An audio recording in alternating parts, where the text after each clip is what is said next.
Hello everyone, hope you're well. So taxes are going up again, so we're told. Imagine my shock. Cost of living generally is just going up across the world, isn't it? You know, not just in the UK, USA, everywhere to be honest. People have got less money in their pocket. Everything's more expensive. They're unable to do the things they used to be able to do and used to take for granted and stuff like that. Of course, that's meant to, you know, completely demoralise us and make us feel rubbish about our existences, which it does in a lot of cases. But it's a dangerous game. Now, this budget that's supposed to be announced by our Chancellor, Rachel Reeves, not that I think for a minute she's the one actually crunching the numbers. She's too busy lying on her CV for that. But these announcements have come out, and Starmer has made an announcement, and the things being leaked in the media, basically saying that, you know, income tax is going to go up again. Brilliant. Now, I'm well aware that part of this is about preparing the public for something to be absolutely horrendous, the equivalent of, you know, being punched repeatedly in the face, so that when they make the announcement, which is a couple of punches in the face and maybe a slap, people will go, oh, phew, oh, it's not as bad as I'd feared. No, but you still got punched a couple of times and slapped, mate. They just made you think it was going to be worse than it was in the first place, so that you would actually be almost grateful for a couple of punches and a slap. It's a scam they play, of course. But at the same time, when I say that I think it's a dangerous game, it's because as long as people have got something, you know, as long as people have got a little bit to protect, they don't tend to stand up.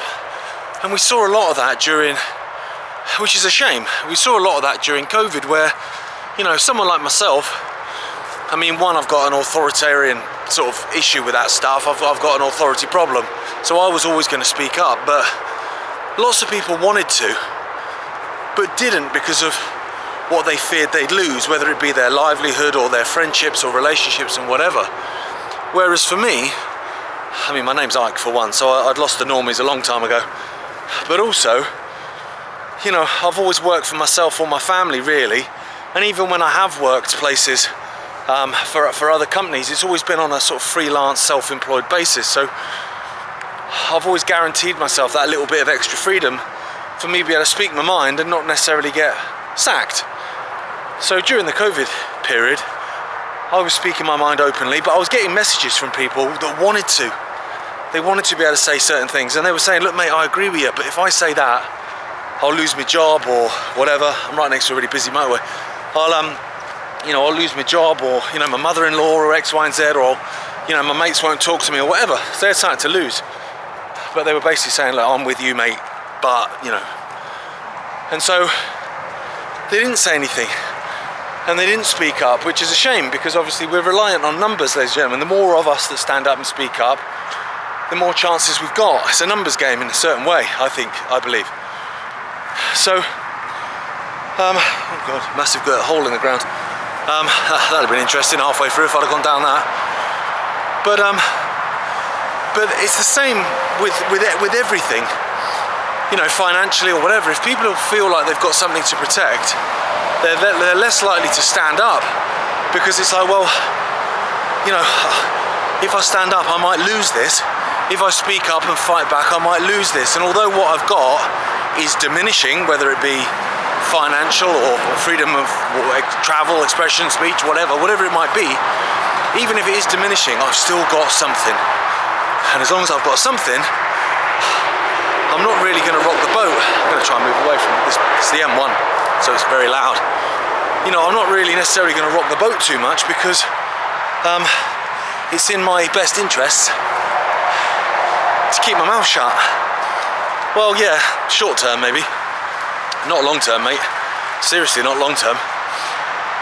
But the more they come for us, with the cost of living, with raising taxes, with everything else, the more people that they tip over that edge, the more people that go from, well, I've got something to cling on to, so I'm going to keep my mouth shut, to, well, I've got nothing left to lose.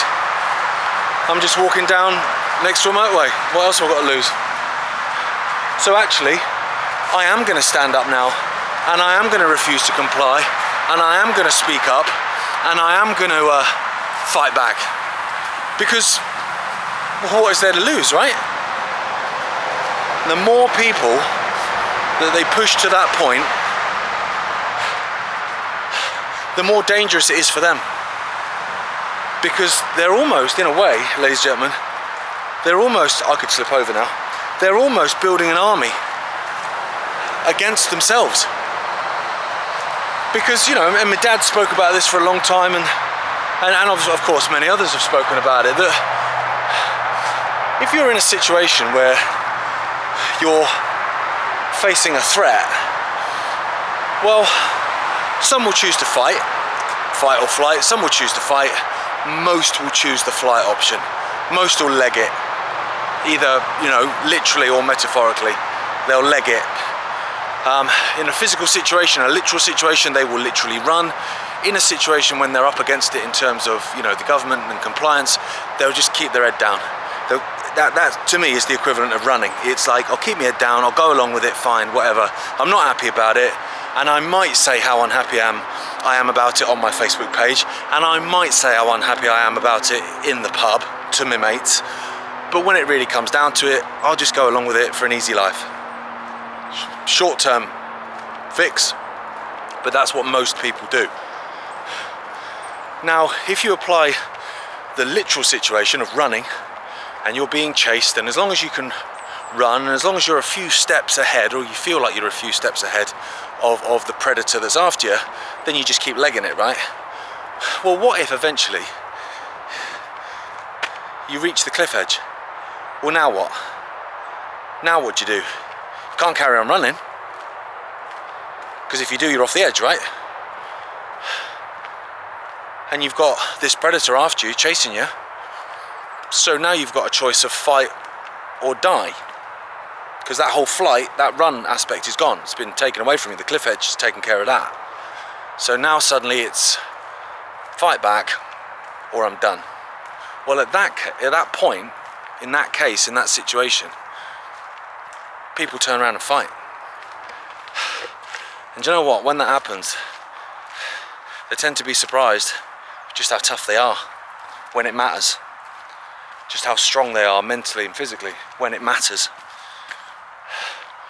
Well, what's happening now, ladies and gentlemen, with how bad things are getting and how much we're being put under the cosh and how much we're being bombarded from all angles with attacks on our freedoms of expression, of speech, of travel, of freedom that comes with having a bit more money in your pocket because you can go and do things with your life that you couldn't do otherwise. They're taking that out of your pocket now. They're taking even the freedom to have a few beers on the weekend out of people's pockets because can't afford it, mate.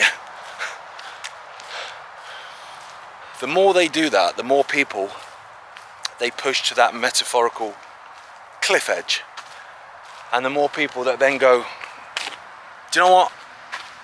I am done running. I am done keeping my mouth shut. I am done going along with this bullshit.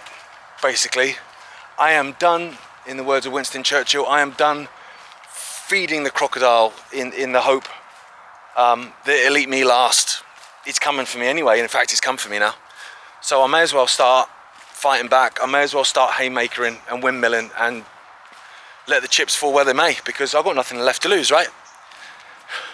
So as much as we look at these budgets and we look at the cuts and we look at the increase in taxes, and we look in the doubling of tuition fees when they said that they would, you know, get rid of them, and all these things that they've done all across the world as well, because it's not just the Labour Party in the UK. The Tories were dreadful before, the Republicans are dreadful, the Democrats are dreadful, they're all freaking dreadful, right? And none of them work for us. In whatever country you're watching this from, none of them work for you, mate. And that should be obvious by now. And it's becoming more and more obvious. And so, whenever we look at these decisions being made by government, and we look at the fact that all that happens is we have less freedoms and we have less money, that's what happens as a result of literally every decision. And that actually, we can't run away from this, nor should we. And that actually, the more of us that get put to that point of no return, that point of nothing left to lose, the more powerful we are. And that actually then maybe when we look at these news stories as they break across the world, instead of actually getting demoralized by them and depressed by them and disenfranchised by them, then actually we go, okay, keep bringing it, mate, because the more you bring it, the more people you're awakening, the more lions you are waking from their slumber, the more people you are pushing to the edge, the more people that are going to join this army that are going to stand up to you. And actually, in the long run, do you know what? You're actually signing your own death warrant, mate.